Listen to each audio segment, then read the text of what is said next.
Good morning बेटा। तो मैं मीनू माहेश्वरी आज आपकी क्लास कंटिन्यू करने जा रही हूँ बेटा, नेक्स्ट क्लास। और कल मैंने आपको पढ़ाया था, समझाया था पद परिचय, उसके बारे में बताया था। और आज जो मैं शुरू करने जा रही हूँ, जो कि हमें करना ही था शुरू, कौन सा, व्यक्तिवाचक संज्ञा और जातिवाचक संज्ञा का पद परिचय। अब क्योंकि बेटा हमें पद परिचय करना है तो थोड़ा सा मैं पुनरावृत्ति करा देती हूँ, मैं रिवीजन करा देती हूँ आपका पुराना। तो कल मैंने आपको बताया था कि भाषा की सबसे छोटी जो इकाई होती है वो होती है वर्ण या अक्षर। कि भाषा की सबसे छोटी इकाई वर्ण या अक्षर। वर्ण और अक्षर के मेल से बनते हैं शब्द या पद। कि वर्ण और अक्षर के मेल से क्या बनते हैं हमारे, कि जो वर्ण हैं और वर्ण के, या हम कह सकते हैं अक्षर के मेल से जो बनते हैं वो बनते हैं शब्द या पद। अब उसके बाद बेटा कि जो ये शब्द और जो पद हैं और उसी के ही मेल से क्या बनते हैं, हमारे वाक्य भी बनते हैं, है ना। और वाक्य के बीच में ही क्या आता है, पद आते हैं, शब्द। क्योंकि बताया था ना मैंने कि पद के ही मेल से क्या बना आपका सेंटेंस यानी वाक्य। तो ये मैंने कल आपको बताया था कि भाषा की सबसे छोटी इकाई वो है आपकी, वो है वर्ण या अक्षर। वर्ण या अक्षर के मेल से बनते हैं वो बनते हैं शब्द या पद, और शब्द या पद के मेल से जो बनते हैं वो बनते हैं वाक्य। अब जो हमारा था बेटा कि मैंने कल आपको बताया था कि पद परिचय में क्या क्या बताना होता है आपको, और जो शुरू किया था व्यक्तिवाचक संज्ञा और जातिवाचक संज्ञा का, मैंने एक ही उदाहरण ले पाई थी। अब उसको मैंने ये भी बताया था बेटा कि आपको विकारी और अविकारी का मतलब समझना होगा। कि विकारी शब्द कौन से होते हैं हमारे, कि जिनमें लिंग वचन काल के आधार पर क्या हो जाए, परिवर्तन, वो कहलाते हैं विकारी शब्द। और जिन शब्दों में लिंग वचन काल के आधार पर कोई भी परिवर्तन नहीं होता वो कहलाते हैं अविकारी शब्द। अब हमारे क्योंकि संज्ञा का हमें पद परिचय कर रहे हैं और संज्ञा के भेद के अंतर्गत ही आता है व्यक्तिवाचक संज्ञा या जातिवाचक संज्ञा। तो ये हमारी जो संज्ञा है वो क्या है, विकारी शब्द। इसमें लिंग वचन काल के आधार पर परिवर्तन होता है। कल बेटा मैंने एक आपको पद परिचय दिया था कि राम किताब पढ़ता है, तो उसमें मैंने आपको लिखवाया था, बताया था, समझाया था कि आपने उसमें लिंग भी लिखा था कि वो क्या था, पुल्लिंग। उसमें आपने वचन भी लिखा था कि वचन क्या है, वो एक वचन। क्यों, क्योंकि ये है विकारी, इसमें परिवर्तन होता है लिंग वचन काल के आधार पर। तो इसमें आप संज्ञा का जब पद परिचय देंगे तो आप इसमें लिंग भी बचाएंगे, इसमें आप काल भी, वचन भी बताएंगे, इसमें कारक चिन्ह वगैरह ये आप बताएंगे सब कुछ। तो अब आपका कल चल रहा था, कौन सा चल रहा था, मैंने उसकी परिभाषा भी आपको बताई थी। संज्ञा किसे कहते हैं, कि किसी व्यक्ति, वस्तु, स्थान या भाव का बोध कराने वाले शब्द को हम कहते हैं संज्ञा। कि किसी व्यक्ति, वस्तु, स्थान या भाव का बोध कराने वाले शब्दों को हम क्या कहते हैं, संज्ञा। संज्ञा के कल मैंने 5 भेद भी बताए थे आपको, कि व्यक्तिवाचक संज्ञा, जातिवाचक संज्ञा, उसके बाद समूहवाचक संज्ञा, उसके अलावा मैंने जो आपको बताया था समूहवाचक संज्ञा के अलावा जो था आपका द्रव्यवाचक संज्ञा या पदार्थवाचक संज्ञा, और उसके बाद था आपका वो लास्ट जो था वो आपका कौन सा था, वो था भाववाचक संज्ञा, जिसे हम अब्स्ट्रैक्ट नाउन भी कहते हैं। तो ये आपके 5 हो गए। कल मैंने बताया था कि व्यक्तिवाचक संज्ञा और जातिवाचक संज्ञा की परिभाषा भी आपको बताई थी।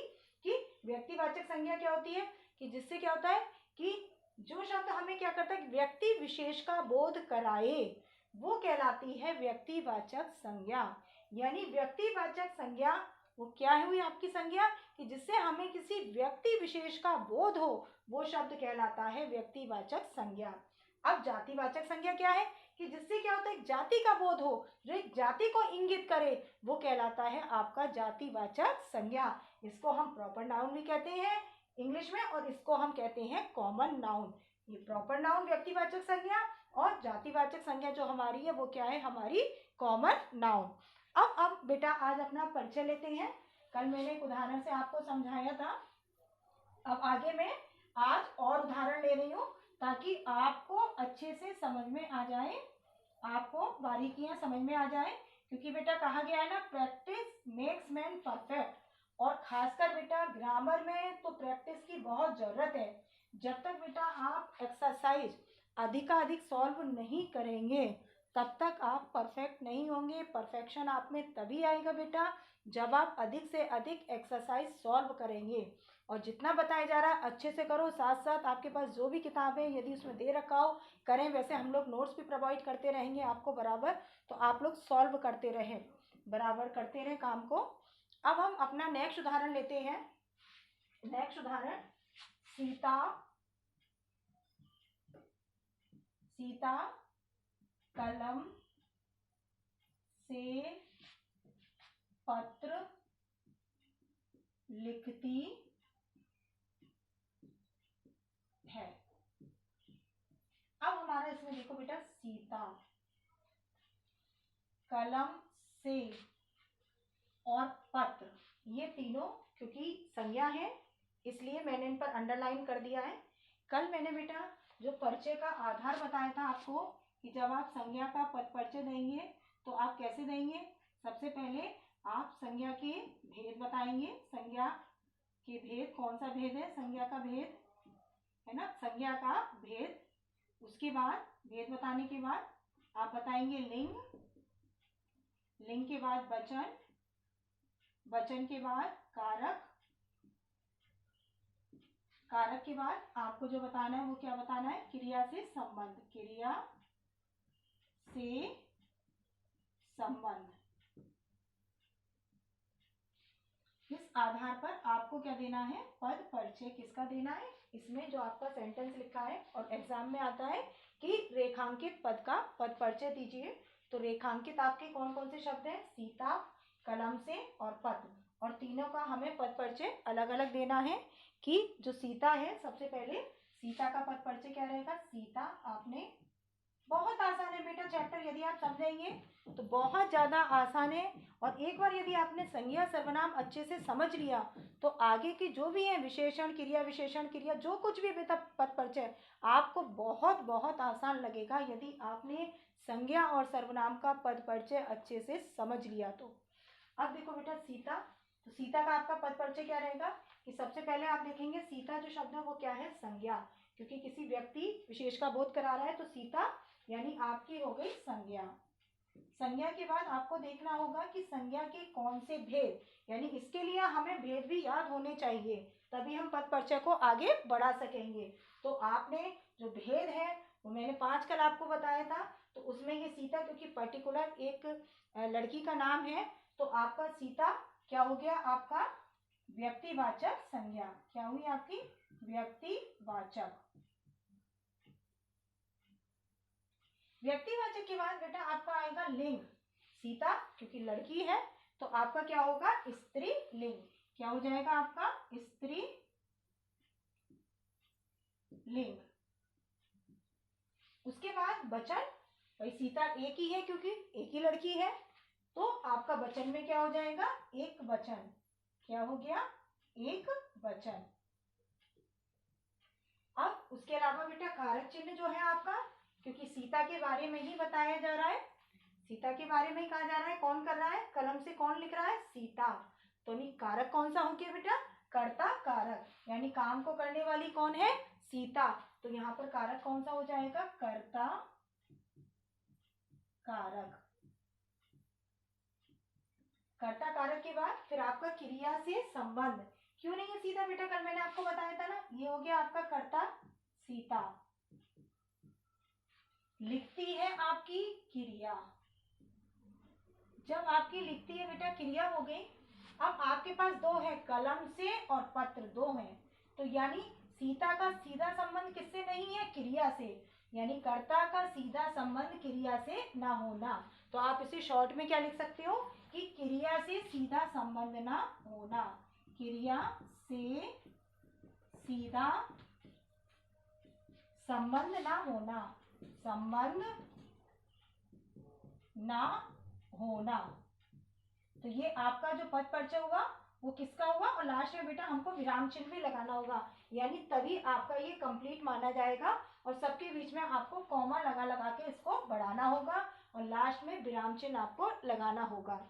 अब ये तो हो गया आपका सीता का पद परिचय। अब हुआ कलम से, तो आप यहाँ पर लिखेंगे कलम से, इसका पद परिचय। अब आपका कलम से का पद परिचय क्या होगा कि सबसे पहले कलम यानी आपका संज्ञा हो गया, क्योंकि वस्तु को बता रहा है यानी ऑब्जेक्ट है ये, तो यानी ये आपका क्या हो गया संज्ञा।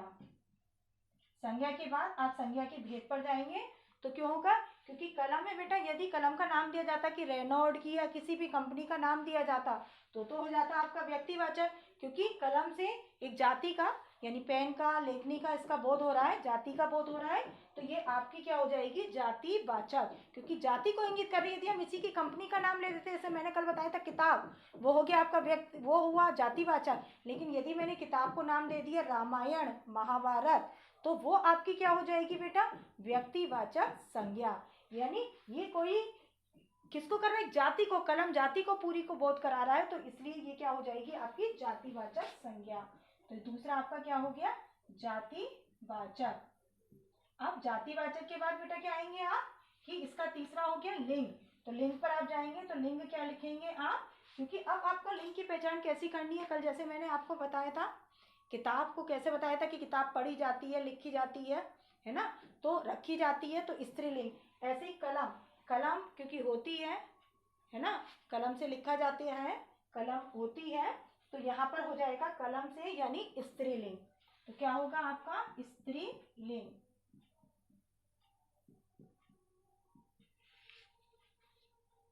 अब उसके बाद होगा बेटा वचन, क्योंकि सीता कलम से पत्र लिखती है, तो कलम से आपकी एक ही कलम है, कलमों से नहीं लिखी रही है, बहुत सारी नहीं है, बल्कि कलम यानी एक ही कलम है, एक ही लेखनी है यानी एक ही पेन, तो आप उसको क्या लिखोगे स्त्रीलिंग के बाद एक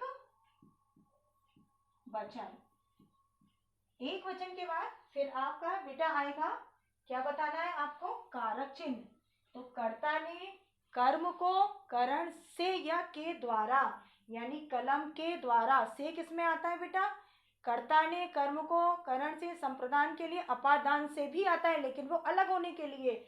यहाँ पर जो से है वो किस लिए है, से का मतलब वो है आपका के द्वारा से, यानी इसके द्वारा कलम से क्या हो रहा है काम हो रहा है, यानी के द्वारा इसके द्वारा काम हो रहा है।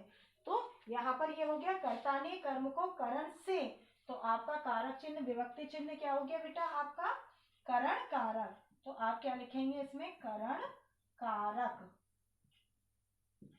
करण कारक के बाद फिर आपका होगा क्रिया से सीधा संबंध, क्योंकि क्रिया से सीधा संबंध इसलिए नहीं है क्योंकि अभी पत्र है, इधर पत्र का सीधा संबंध तो है क्रिया से लेकिन इसका नहीं है, तो आप क्या लिखेंगे क्रिया से सीधा संबंध ना होना, क्रिया से सीधा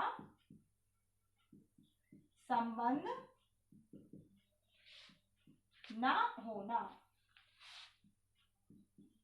और यहाँ पर आप लगा देंगे बेटा विराम चिन्ह, तब आपका माना जाएगा पूरा, और सबके बीच में आपको कॉमा लगा के बढ़ाते चले जाना है। अब तीसरा ही इसी में आपका क्या है पत्र।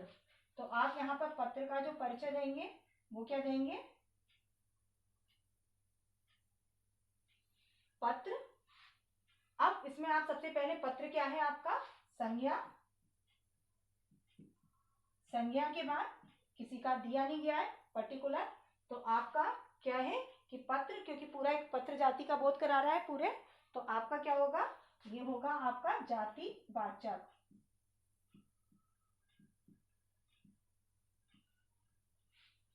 अब उसके बाद पत्र के बाद बेटा आपका क्या आ जाएगा, भेद आपने बता दिया लिंग, क्योंकि पत्र लिखा जाता है, पत्र लिखते हैं, तो लिखा जाता है जाति है नहीं, तो आपका क्या हो जाएगा पत्र होता है आता है, तो आपका क्या हो जाएगा पुल्लिंग।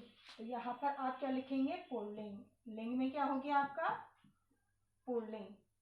पुल्लिंग के बाद फिर आपका आएगा वचन, क्योंकि एक ही पत्र लिख रही है, तो आपका क्या हो जाएगा एक वचन, क्या होगा एक वचन।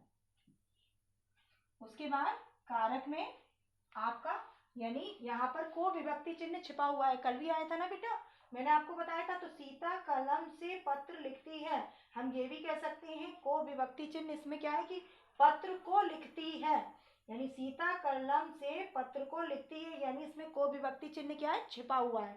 तो मैंने कल भी ये बताई थी बात कि बेसहारे का सहारा क्या है कर्म कारक, तो यहाँ पर आपका कारक चिन्ह जो होगा कारक है वो क्या है आपका कर्म कारक। और क्योंकि बिल्कुल क्रिया से सीधा संबंध है इसका, तो आप क्या डाल देंगे, क्रिया से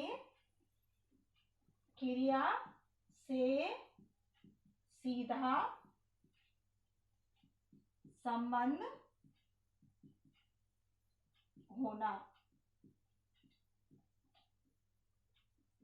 कितना बेटा, विराम चिन्ह लग जाएगा। तो ये हुआ आपका सीता का, कलम से का हो गया, और किसका हो गया, पत्र का। अब हम आगे और उदाहरण लेंगे, क्योंकि जितना उदाहरण लेंगे बेटा समझेंगे तभी हमको अच्छे से समझ में आएगा। जल्दबाजी नहीं करनी है, बिल्कुल अच्छे से समझना है ताकि आपके दिमाग में स्थायी रहे।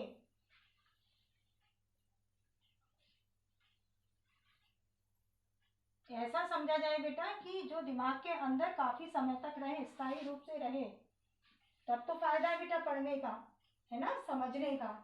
अब आगे हम नेक्स्ट और देते हैं उदाहरण।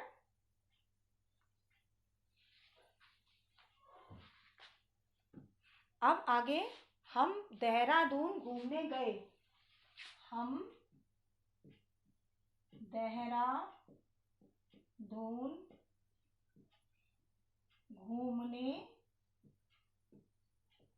गए। यहाँ पर देहरादून अंडरलाइन करके आया है। अब आपको समझ में आ रहा होगा कैसे देना है इसका पद परिचय। सबसे पहले हम लिखेंगे यहाँ पर देहरादून, हमने ये डाल दिया, इंडिकेट किया। अब उसके बाद क्या है बेटा कि देहरादून का संज्ञा, सबको समझ में आ रहा होगा, संज्ञा, क्योंकि स्थान को बोध करा रहा है, तो किसी व्यक्ति, वस्तु, स्थान, भाव का बोध कराने वाले शब्द संज्ञा कहलाते हैं। तो स्थान का बोध करा रहा है तो संज्ञा हो गया, क्योंकि पर्टिकुलर एक जगह का नाम है देहरादून, तो ये हमारी किस में आएगी, व्यक्तिवाचक संज्ञा में। व्यक्तिवाचक संज्ञा, व्यक्तिवाचक संज्ञा। अब इसको हम, देहरादून जगह का नाम है, देहरादून को गए, इसको हम ले सकते हैं पुल्लिंग में,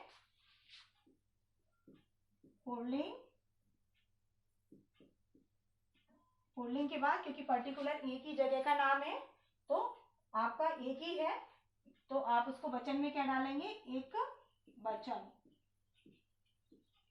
अब आपका कारक कौन सा आएगा, मैंने बताया था बेसहारे का सहारा कौन, कर्म कारक, क्योंकि देहरादून को घूमने गए, हम ये भी कह सकते हैं हम देहरादून को घूमने गए, यानी यहाँ पर को विभक्ति चिन्ह छिपा हुआ है, तो यहाँ पर आप डालोगे कर्म कारक। उसके अलावा ये हो गया आपका कर्ता, घूमने गए ये हो गया आपका क्रिया, ये क्या है आपका कर्म, और इसका सीधा संबंध किससे है, क्रिया से, बिल्कुल बराबर। तो आपका क्या कह सकते हो कि क्रिया से सीधा संबंध होना, क्रिया से सीधा संबंध होना, और फिर आपने क्या लगा दिया इसमें, विराम चिन्ह। तो ये आपका किसका हो गया, देहरादून का हो गया पद परिचय। अब आगे नेक्स्ट है, वाल्मीकि ने संस्कृत भाषा में रामायण की रचना की। वाल्मीकि ने संस्कृत भाषा में रामायण की रचना की। ये आपका दूसरा उदाहरण है, वाल्मीकि पे अंडरलाइन करके आया, वाल्मीकि ने रामायण की पे अंडरलाइन करके है। तो यहाँ पर बेटा ध्यान दें, संस्कृत भाषा में भी हम कह सकते हैं। अब देखो वाल्मीकि का पद परिचय आप कैसे देंगे, यहाँ पर हेडिंग डालें वाल्मीकि। वाल्मीकि का सबसे पहले क्या होगा, संज्ञा, संज्ञा के बाद आप उसके भेद पर जाओ, क्योंकि वाल्मीकि नाम है पर्टिकुलर व्यक्ति का, तो आपका क्या हो जाएगा, व्यक्तिवाचक संज्ञा, व्यक्तिवाचक संज्ञा। उसके अलावा व्यक्तिवाचक संज्ञा के अलावा क्या हो जाएगा आपका, लिंग में आएंगे यानी बाल में पुरुष, तो क्या हो जाएगा पुल्लिंग, क्योंकि वाल्मीक एक ही है तो आपका क्या आ जाएगा एक वचन। वाल्मीकि ने, कर्ता ने, और काम को करने वाला कौन, वाल्मीकि ने ही किया है ना, यानी कर्ता कारक, काम को करने वाला कौन, कर्ता, तो कर्ता कारक हो गया, कारक। अब क्योंकि इसके बाद है संस्कृत भाषा में रामायण की, अब रचना की क्या है इसमें आपकी क्रिया, तो उसके बीच में क्या है संस्कृत भाषा में रामायण की, तो कर्ता का सीधा संबंध किससे ना होना, क्रिया से, तो आप डालोगे क्या डालोगे, क्रिया से सीधा संबंध ना होना। अब यहाँ पर बेटा रामायण की बिल्कुल इसी तरह से होता चला जाएगा आपका, रामायण डालेंगे, अब क्या है संज्ञा है, संज्ञा में रामायण एक पर्टिकुलर हमारी धार्मिक पुस्तक का नाम है, तो आप उसमें क्या डालेंगे व्यक्तिवाचक संज्ञा में, क्योंकि रामायण लिखी जाती है तो रामायण आप किस में लेंगे, स्त्रीलिंग में। उसके बाद क्या है एक वचन, क्योंकि रामायण एक ही किताब है, एक ही बुक का नाम है, तो आपका क्या हो जाएगा एक वचन। उसके अलावा का की के किस में आता है, विभक्ति चिन्ह आप लेंगे जब कारक, तो कर्ता ने कर्म को करण से संप्रदान के लिए अपादान से संबंध का की के, तो आप क्या डालेंगे कारक कौन सा है इसमें, संबंध कारक, कौन सा कारक है, संबंध कारक। और इसका जो सीधा संबंध है वो किससे है आपका, रचना की यानी क्रिया से, तो आप लास्ट में क्या कर देंगे कि क्रिया से सीधा संबंध होना। तो ये हो गया आपका किसका, रामायण का। आगे और उदाहरण से स्पष्ट करेंगे बेटा। आप लोग बेटा अपने भी उदाहरण ले सकते हो, जैसे आप बोलते हो डेली में करके, उसमें भी आप सब बोलते हो संज्ञा वगैरह सब कुछ, तो उसका भी आप कर सकते हो पद परिचय। जरूरी नहीं है कि आप किताब के ही लोग या मैडम ने ही कराया है बिल्कुल वही आपको करना है, आप डेली में जो बोल रहे हैं या देख रहे हैं जो कुछ भी है आप उसमें से भी सेंटेंस लेके क्या कर सकते हो। अब आगे बेटा, आदित्य विद्यालय गया, आदित्य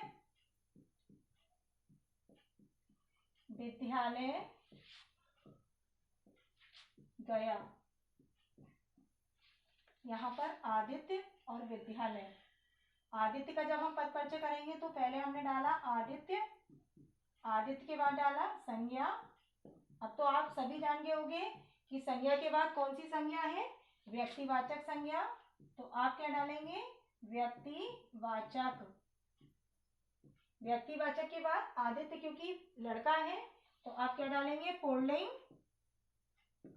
पुल्लिंग के बाद एक वचन, क्योंकि आदित्य एक ही है तो आपका क्या हो जाएगा एक वचन। उसके बाद आपको बताना है कारक, कारक में आपका काम को करने वाला, क्योंकि किसने किया, आदित्य के द्वारा ही काम हो रहा है, काम को करने वाला कौन, आदित्य यानी कर्ता कारक। तो आदित्य विद्यालय गया, तो यहाँ पर आपका क्या हो गया कारक, कर्ता कारक। और क्योंकि इसके बीच में क्या है विद्यालय, तो कर्ता का सीधा संबंध क्रिया से ना होना यानी गया से ना होना, तो आप लिख सकते हो आगे कि क्रिया से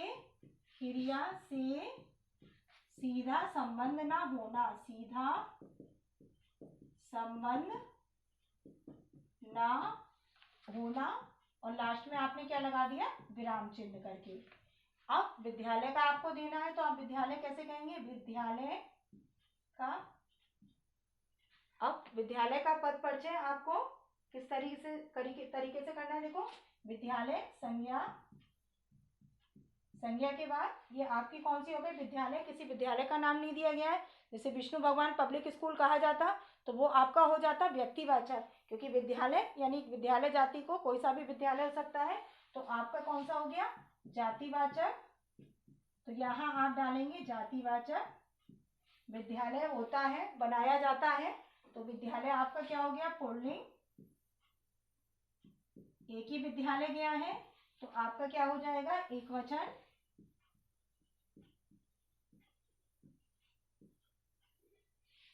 अब एक वचन के बाद आपका आगे क्या है बेटा कि कारक, यानी इसमें को विभक्ति चिन्ह छुपा हुआ है। विद्यालय को गया भी हम कह सकते हैं कि आदित्य विद्यालय को गया, यानी को विभक्ति चिन्ह छुपा हुआ है। मैंने बार बार वही बोल रही हूँ, बेसहारे का सहारा क्या, कर्ता, कर्म कारक। तो कौन सा कारक हो गया, कर्म कारक। तो यहाँ पर आप डालेंगे कर्म कारक, और क्योंकि इसका सीधा संबंध किससे है, क्रिया, तो आप आगे कॉमा लगाकर लिखेंगे क्रिया से सीधा संबंध होना। तो ये आपका किसका हो गया, विद्यालय का पद परिचय। सबको अच्छे से समझ में आ रहा होगा बेटा।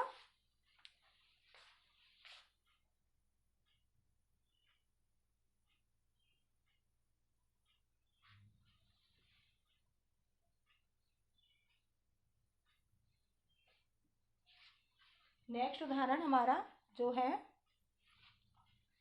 कि उस गमले में 3 फूल खिले हैं। उस गमले में 3 फूल खिले हैं।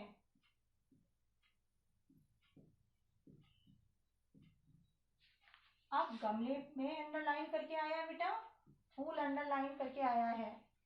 तो यहाँ पर आपको देना है गमले में, सबसे पहले पद परिचय, गमले में, दूसरा आपका क्या है, फूल।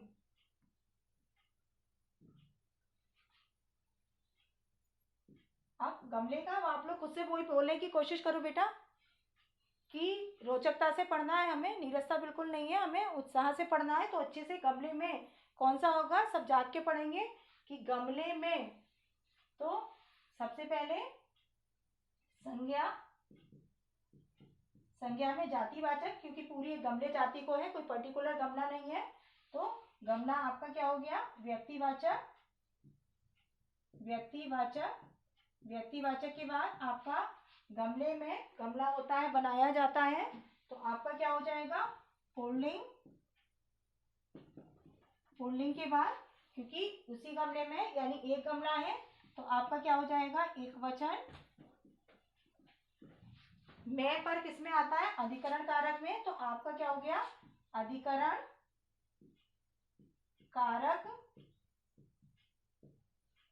उसके बाद इसका सीधा संबंध किससे नहीं है, क्रिया से नहीं है, क्योंकि बीच में क्या है, 3 फूल।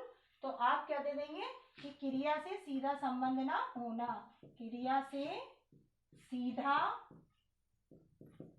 संबंध ना होना।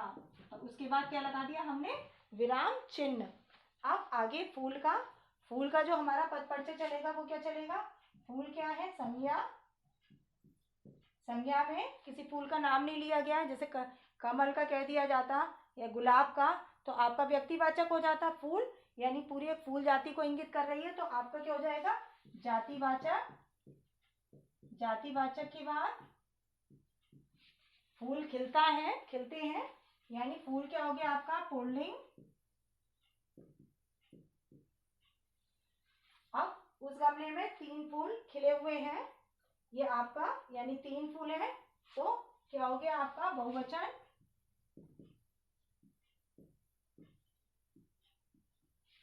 बहुवचन के बाद फिर आपका लास्ट में, क्योंकि फूल का इसका सीधा संबंध किससे, क्रिया, तो आप लिख सकते हैं कि क्रिया से, और कर्म कारक ही है, बेसहारे का सहारा मैंने बताया था, कारक में आप डाल सकते हैं कर्म कारक। और कर्म कारक के बाद यहाँ पे आपने लिख दिया कर्म कारक, कर्म कारक, और उसके बाद आपका क्रिया से सीधा संबंध होना, क्रिया से सीधा संबंध होना। तो ये हुआ बेटा गमले में, और फूल का क्या हुआ, पद परिचय।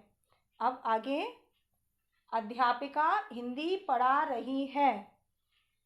अध्यापिका, और जैसे मैडम पढ़ाई रही है आप लोगों को, भले ही आप लोग सो रहे हैं, बच्चे सो रहे हैं, क्यों भाई, दोनों लिख दिए जाए, उदाहरण दोनों को समझाया जाए कि बच्चे जाग रहे हैं, बच्चे पढ़ रहे हैं। क्या लिखा जाए, सोना बच्चों को कि जागना?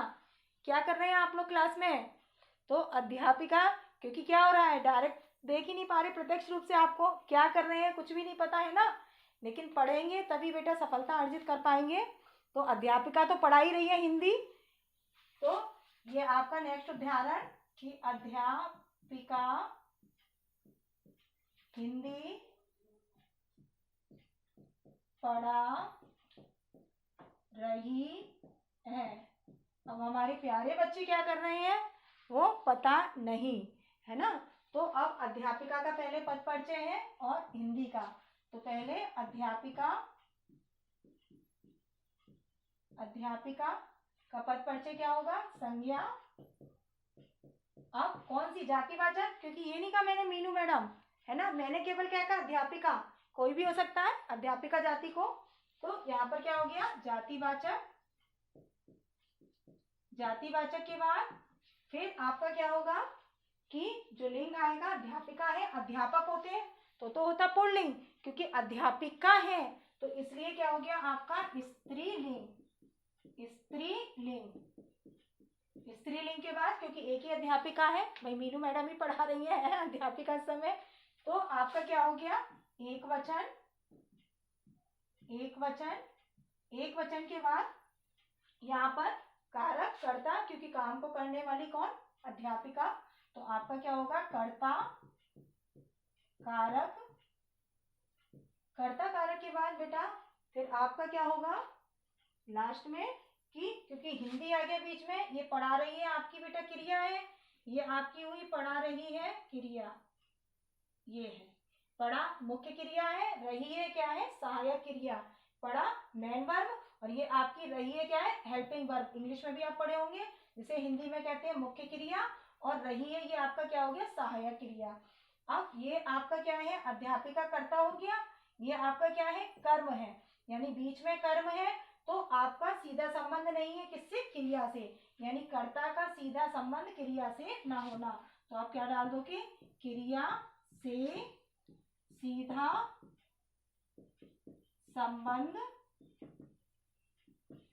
ना होना। ये हो गया आपका, किसका हो गया, अध्यापिका का पद परिचय। अब हिंदी का आप क्या दोगे बेटा, हिंदी, हिंदी क्या हो गई आपकी, सबसे पहले संज्ञा। संज्ञा में व्यक्तिवाचक, क्योंकि पर्टिकुलर बताया जा रहा है हिंदी विषय के बारे में, तो आपका क्या हो गया, व्यक्तिवाचक। व्यक्तिवाचक हिंदी होती है, हिंदी भाषा होती है, तो आपका आएगा स्त्रीलिंग। स्त्रीलिंग के बाद हिंदी आपका एक वचन, क्योंकि एक ही है, एक वचन। अब यहाँ पर हिंदी को पढ़ा रही है, को विभक्ति चिन्ह लुप्त है इसमें, और मैंने बताया भी बेसहारे का सहारा क्या, कर्म कारक, तो आप क्या डालेंगे, कर्म कारक।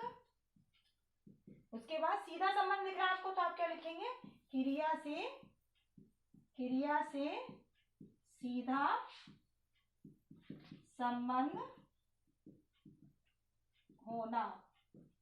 अब एक उदाहरण तो बेटा जरूर लूंगी, क्योंकि मैं महसूस भी करती कई बार, क्योंकि बहुत से बच्चे तो समझते हैं और बहुत से हमारे सो भी रहे होंगे लगाकर इसको खोलकर, ऐसे भी होंगे हमारे बच्चे, तो उनके लिए कि बच्चे सो रहे हैं, बच्चे सो रहे हैं। अब बच्चे अंडरलाइन है, बच्चे यहाँ पर इसका अंडरलाइन, बच्चे क्या होगा, संज्ञा।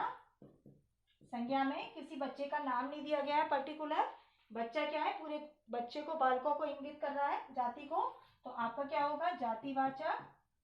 जातिवाचक, जातिवाचक के बाद फिर आपका क्या आएगा, लिंग। लिंग में क्या है, बच्चे सो रहे हैं, बच्चे हैं, बच्चा नहीं कहीं जा रहा, तो इसके लिए क्या हो जाएगा हमारा पुल्लिंग।